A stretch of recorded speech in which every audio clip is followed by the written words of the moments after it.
kenal dirinya yaitu Muhammad itu, maka kenallah dia akan Tuhannya.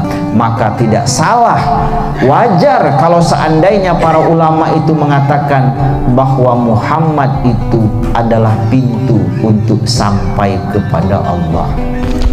Jadi Bapak Ibu, saat ini sadari dengan penuh keyakinan bahwa sebenarnya hakikat diri kita ini tidak lain dan tidak bukan adalah Muhammad itu sendiri, Bapak Ibu.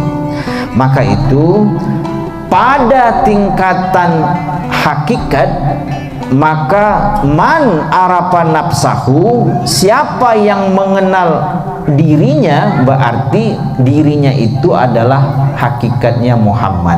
Siapa yang mengenal dirinya yaitu Muhammad itu sendiri, maka kenallah dia akan Tuhannya.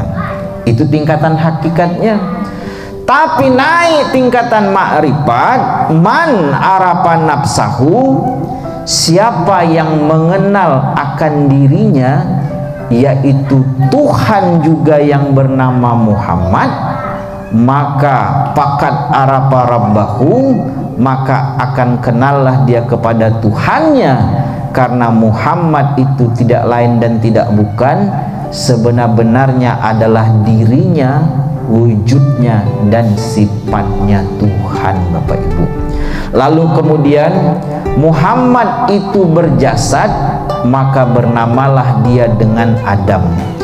Ketika Adam itu diletakkan di alam insan, maka kita inilah orangnya, Bapak Ibu. Maka sadari dan yakini bahwa sebenarnya kita ini hakikatnya adalah Muhammad itu sendiri, Bapak Ibu. Inilah sebenarnya makna dari man arafa nafsahu fakat arafa rabbahu tersebut. Siapa yang kenal dirinya yaitu Tuhan juga yang bernama Muhammad tersebut, maka kenallah dia kepada Tuhannya, karena Muhammad itu sebenarnya adalah dirinya, sifatnya Tuhan tersebut, Bapak Ibu. Maka wajar kalau di ujungnya tersebut waman arafa rabbahu, siapa yang kenal kepada Tuhannya pasadal jasad. Maka siapa yang akan kenal kepada Tuhannya tersebut wajar pasadal jasad, hancur jasadnya. Tapi maksud hancur jasadnya itu apa? Saat itu hilanglah keakuan dirinya mengaku bahwa dia ada. Hilanglah keakuan pada dirinya bahwa dia kuat.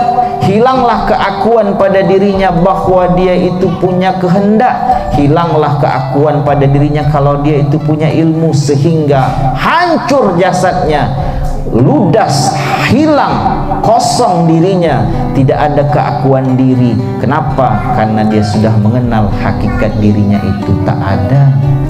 Maka itu Bapak Ibu, kitab kita yang putih ini itu bersambung dengan kitab kita yang merah. Karena apa? Kitab yang merah itu kesimpulan.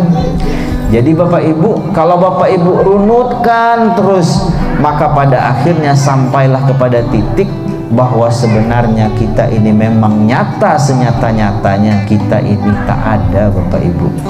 Maka itu di pengajian kita sebelumnya, yaitu di Yasinan kemarin, saya menyebutkan kepada Bapak Ibu, kalau seandainya Bapak Ibu mampu merasakan, mampu meyakini dan merasakan bahwa kita ini memang nyata tidak ada, kosong, Bapak Ibu berdiri, lalu ketika memandang sudah ada muncul rasa, bukan sebutan lidah. Kalau sebutan lidah, lidah ini pandai bohong. Tapi dirasakan dengan hati kita, kalbu kita, ketika memandang itu nyata. Saat itu bola mata kita ini tidak punya kuasa sama sekali untuk memandang, karena sebenarnya yang memandang itu adalah ruh. Ruh itu af'alnya Allah, berarti hakikatnya yang memandang itu adalah Allah itu sendiri. Kalau Bapak Ibu mampu merasakan pula, oh ketika mendengar itu nyata, bukan karena dua keping telinga aku, nyata yang mendengar